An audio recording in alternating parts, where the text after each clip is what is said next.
Hey guys, Pat here from Rain Country. God is good all the time. Well, I'm here to solve another little problem on the sawmill, and I figured out what it was. Yesterday I replaced the control membrane on the AccuSet, and that's working good now.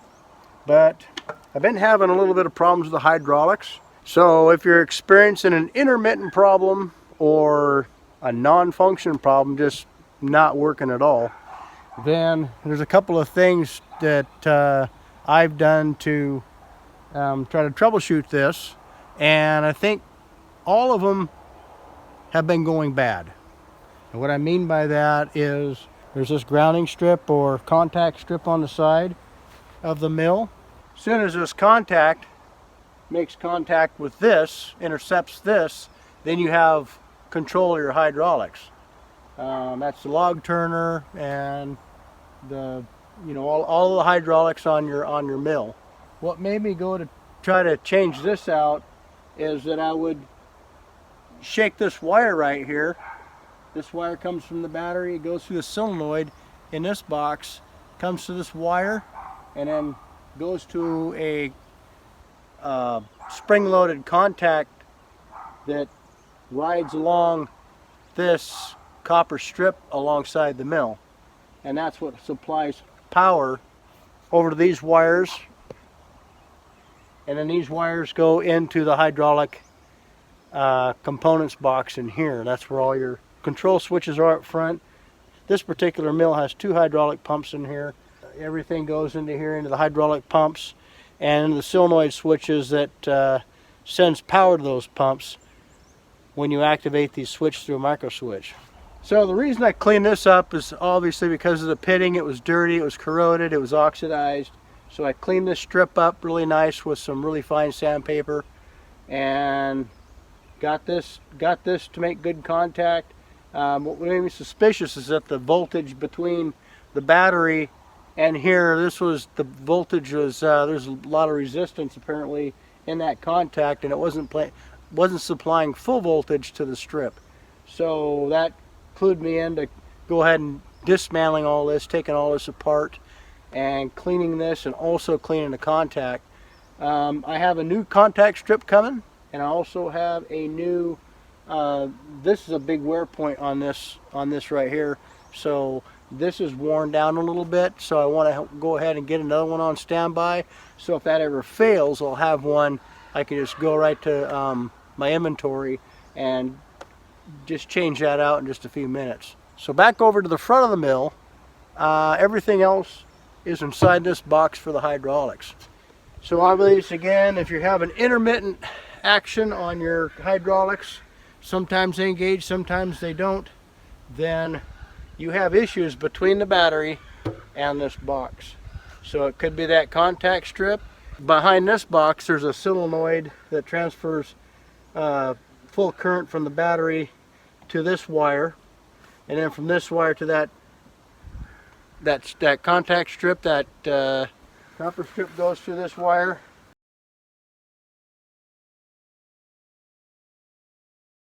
Behind these 2 bolts right here, it's slotted on this little plate, so you don't have to take these all the way off. You could just loosen them up, give you enough room to where you can slip that out of there. And the same goes on right here. These are slotted, and those ones in the back are slotted. So this, you could just leave the bolts in place, some of them anyway. Neither one of these 2 have slots, but the top does have, it's all slotted. So, but I'm going to take both of these off, and the ones underneath, so gives me a little bit more room to work. These 2 are slotted, excuse me. So the only ones that aren't slotted are these 2 guys here. I've had a resident mouse in here chewing on some of the wires, so that's something I got to keep in mind in future troubleshooting, is if I don't have any lights or anything like that, I could have wires inside here that are getting chewed up by mice and they're going to ground or something like that. So you're saying, how do I know it was the micro switch that was bad? I have a new one here, and one of the indicators, you might not be able to hear it, but you can hear and feel the switch making contact inside the body of the switch when you depress this arm, this little roller. The old switch wasn't doing that. You couldn't hear it. It would press down, but it would not, you couldn't feel the mechanics in there actually operating, and you couldn't actually hear it. This one here, you can hear it activating and deactivating when you depress the switch and let up. That's one indicator. The other thing is that right here, you got a ground, and you got voltage coming in from the one side of this solenoid. And when I was depressing and releasing the switch, I was getting no voltage change on this wire running to the switch. This thing is just basically an on-off deal. So when you operate the handle up or down, it operates on a roller down here, like on a cam, and that cam will push down and release the switch. When the switch is released, this will release. When you operate the switch, it actually pushes down on top of that round lever there, you can see, and makes contact, completes the voltage circuit, and turns on this relay. In order, this relay supplies power to the hydraulic pumps that feed the hydraulics. So when I depress the switch, you can see the minute movement on this arm here, on this cam. So this micro switch activates and deactivates with the movement of that cam. The two little bolts here. You got some lock washers, which is very tricky. Just bounce it on the tip of my finger, hopefully, and then I can get on the back side of that switch if I can feel it. I'm holding in with my right thumb. If I drop anything in the grass, it's lost forever. So I want to be really careful. It's really hard to get down through there because this is a 90-degree angle right here. You guys got the front row seat. I'm trying to work around you. Push that guy on there. They're easier to take off than they are to put on, that's for sure.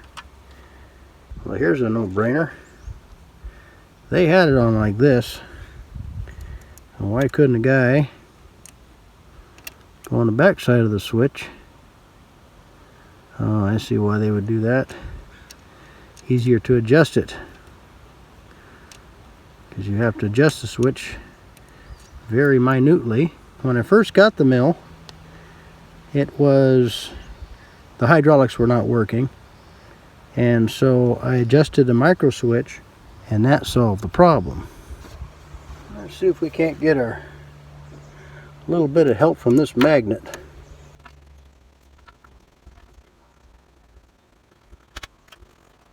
And line that up. Now, why didn't I think of that before? So there's that one. That works so well, I'm going to try that again.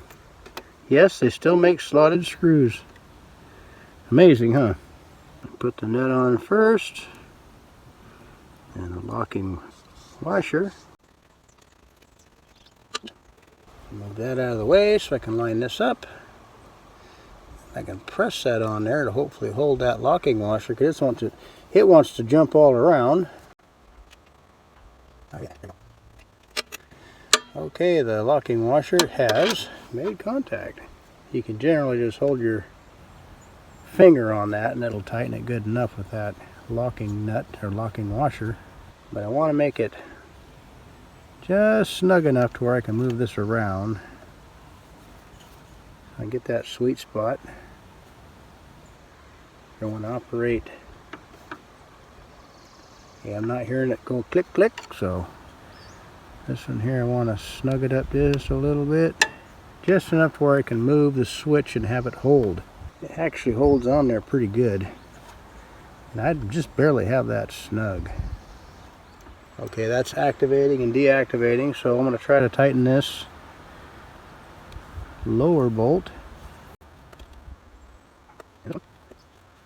Sometimes just by tightening the nuts and bolts on these adjusts the sensitivity. Okay, so that's catching and releasing just the way we want it. Now the other day I cut the old micro switch off of there just to test the micro switch to make sure my theory was right. You know, like I said, I couldn't hear it. I couldn't hear it or feel it activating and deactivating.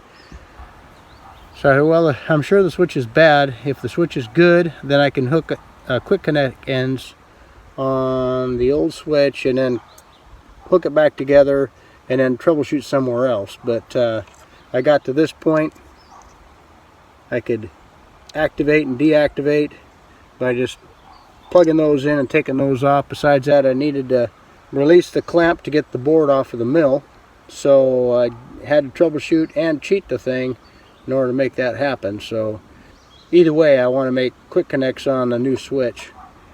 Well, lo and behold, the new switch comes with a set of these. I bought two of these, one for a backup, so I got this one also obviously to replace the old one, but I also got a new replacement one, so if this one ever goes bad, I have a backup. Both of them came with some more ends. The other switch that I have has loops on it to go on to the solenoid. There are ring connectors on the solenoid itself. There's one here and then one for the ground, a bigger loop for the ground. But this particular switch did not come with loop connectors, so I think what I'm going to do is I'm going to go ahead and disconnect these, make these a little bit shorter because it looks like Mr. Resident Mouse has been doing a little bit of nibbling on my wire, and they don't have to be that long anyway. They could be shorter. Matter of fact, the loops could actually go on here, but if I had to replace this micro switch, I'd have to take all the leads off of the solenoid, which isn't a big deal. It just takes more time, but it's be a lot more efficient if I could just have a quick disconnect on this and not have to worry about it. Just, you know, just a little bit more work to disconnect those leads for the solenoid. So this is a good idea they had to wrap these together. Makes it a little more sanitary. I think the only thing they could have done better is maybe put a couple of tie wraps on here, and I might just end up doing that. You know, old Cody's in the background doing his job. He's supposed to be harassing the squirrels, and that's exactly what he's doing, so he's doing a good job. I'll just cut this off to where I have enough room to work them.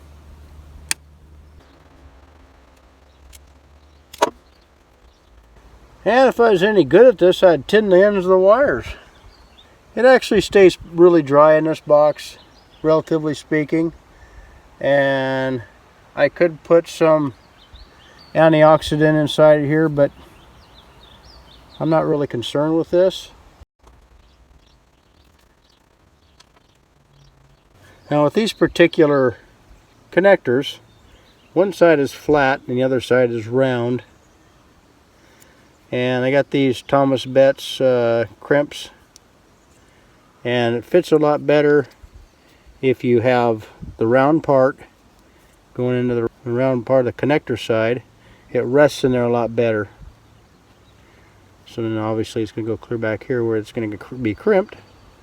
So that's kind of what we're doing. Our technique, I guess you would call it. So I want to go with a straight on the one and the male and the female on two separate opposite sides here. Make sure the black one is going to get the female on this side. And yes, there is a difference between male and female, contrary to some popular beliefs. God made man and female, male and female, believe it or not. And I can't believe myself actually even saying that and verifying it, because we should all know it.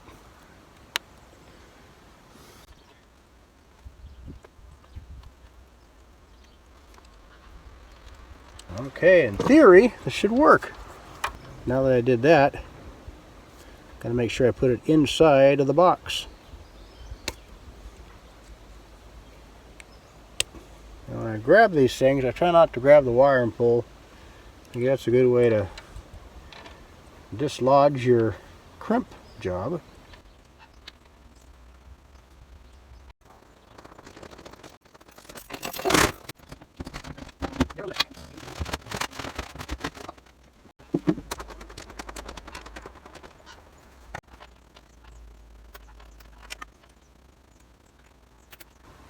And the zip ties, they just help things to keep things from chafing on the sides of the plate. Now I wonder if it works.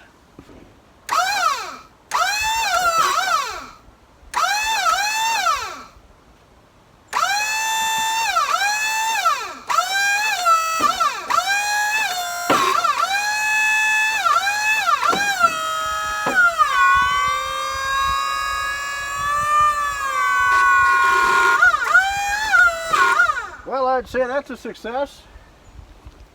Now until the next time it wants to act up, we'll close this guy.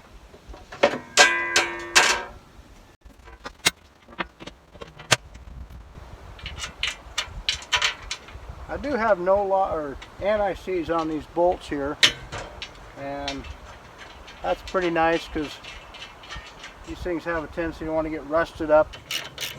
Tighten these up first. Alright guys, we're back in business. Well, hopefully this kind of gives you guys an idea of what might be happening if you have intermittent operation of your hydraulics, or no hydraulics at all. It could be that micro switch in there. It could be wire leading up to it. It could be a mouse chewing through the wires and sending things to ground. Could be your strip on there, your little wire strip, your connection from the strip, the copper strip to the wires, and from the wires to the solenoid. It could be the solenoid. It could also be, there's a solenoid inside that box on the other side. So what do you think, Cody? Is it ready to go? Anyway, hope this guy helps you guys out. Thanks for watching. Take care and God bless.